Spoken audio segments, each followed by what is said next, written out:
Hello YouTube. As I watched YouTube now so much, I found this ongoing discussion about tone wood. And in this video, I want to add some of my thoughts about this whole discussion. Um, just a little bit about me. I play professional since 28 years. I played with some of the big names in the industry, especially on the jazz side. I teach at the university in Vienna, and many of my students became pro. So I think I have the background to add my 2 cents in this. So first, I think we should take it easy. You know, some of this discussion is so emotional, and there's really some feats are going on, this against that, and he against him, and all this. I think this is not necessary. We really should stay cool about this. It's just about the guitar sound, and it's not worth to get so emotional about this, I think. So first, I think that the difference in guitars are not that big that maybe some think mostly the sound of you is in your fingers. Fact. So some type of videos I found on YouTube, the guys are trying to calculate with mathematical equations how uh, sound is being created and how it develops and what do the pickups and all this. I mean, this is very interesting information, but I think it misses the point because this universe of the guitar is so chaotic in its organization that it will really be hard to calculate if it will sound good or not.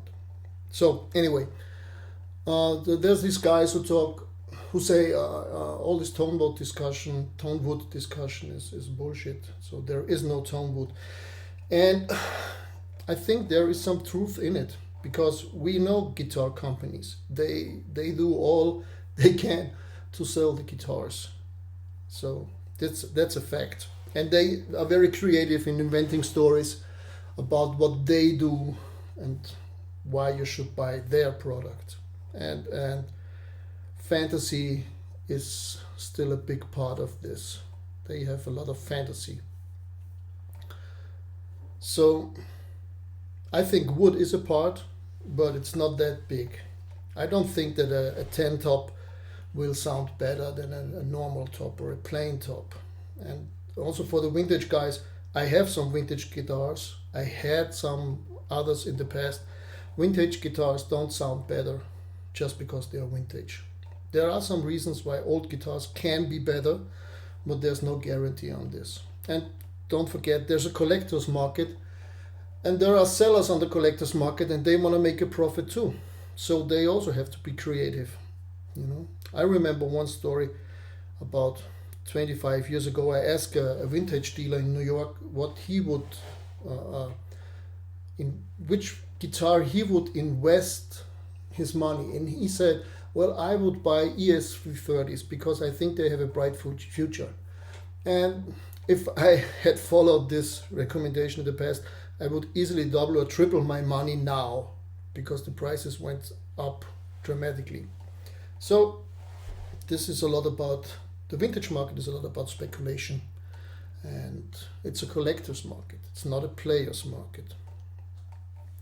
So on the other side, from my experience, I can tell you that wood is not like wood, but it's not so much about.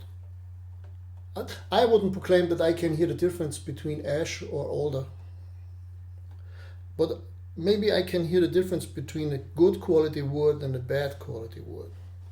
So it's more important how the wood is grown, how it's dried, and I think more important than the body is the neck to how the guitar will sound. And it's also important in what frequency the neck and the body resonate. So there are people who say it should be a perfect fourth or a fifth or something like this when you knock on it. So I can imagine that there's some truth in that. And fact is, the reason why we build guitars from mahogany or from ash of alder or whatever is because these woods were available at the time these guitars were created. So it's not that some builder in the last century or what went to all the different woods and built guitars from all the different woods that were on the market, and then he decided, well, let's take ash because I think it sounds the best. I think it's much more about what was available in large quantities, so they can produce large quantities of a guitar, and this is much more important than the kind of wood they build it. It's more about the quality of the wood itself. I would be careful also to trust the builders too much, and not because they are dishonest. I think they really try to make the best they can. Most of them try to make the best they can, but most of the builders are not very good players, and that's for me a reason to be suspicious, because they build a guitar and they try the guitar mostly in their living room or with the amp setup they have in their workshop. So they are not players, and most of the builders are very mediocre players, and they are not on a professional level, and they normally don't go on the stage to perform. And that's what's count. It has to be one who goes on the stage and who plays 100 times in a year for at least 10 years. You know, this would be a person to trust, I think.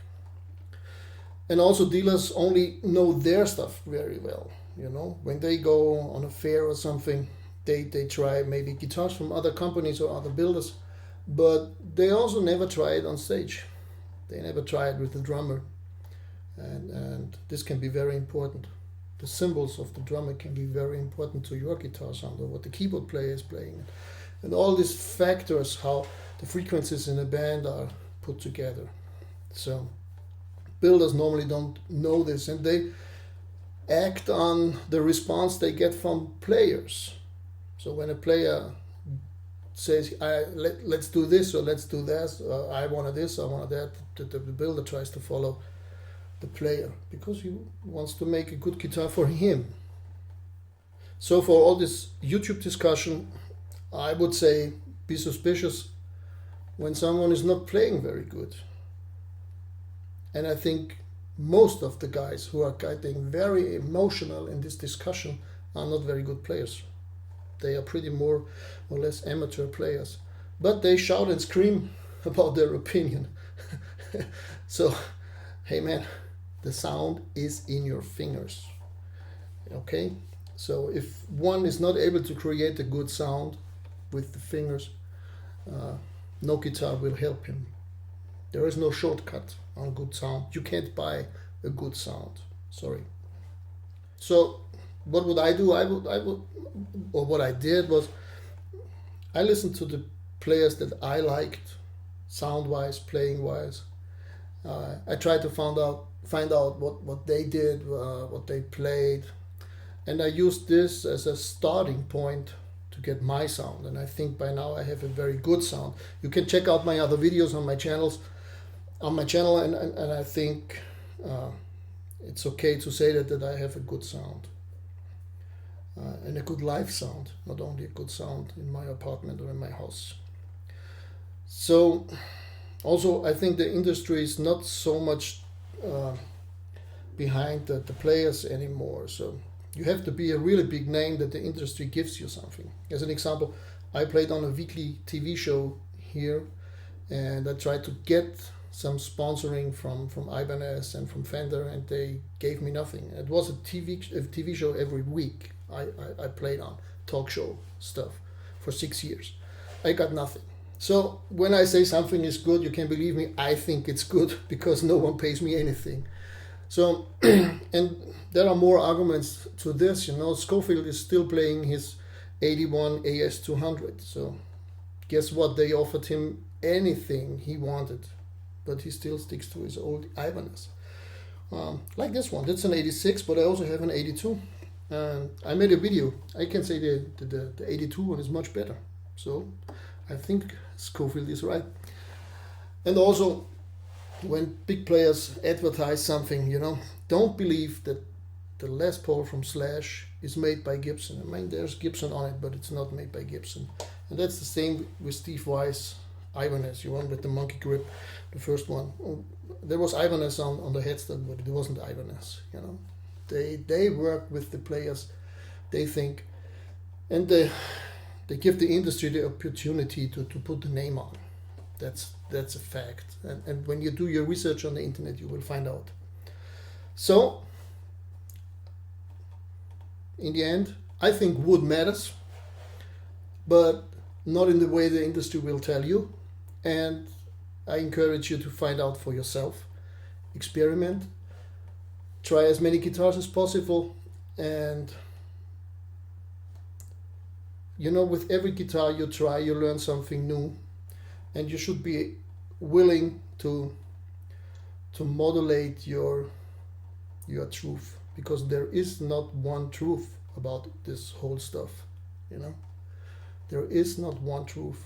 You have to find out for yourself what will work, and don't trust the lousy players, because they know nothing, because they have a shitty sound, and when they can't play and when they have a bad sound, no reason to trust them.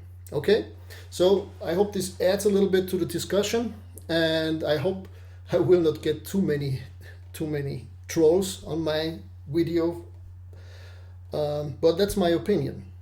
And in the end, don't believe me, because I'm just one more player. Okay, so bye bye and stay tuned.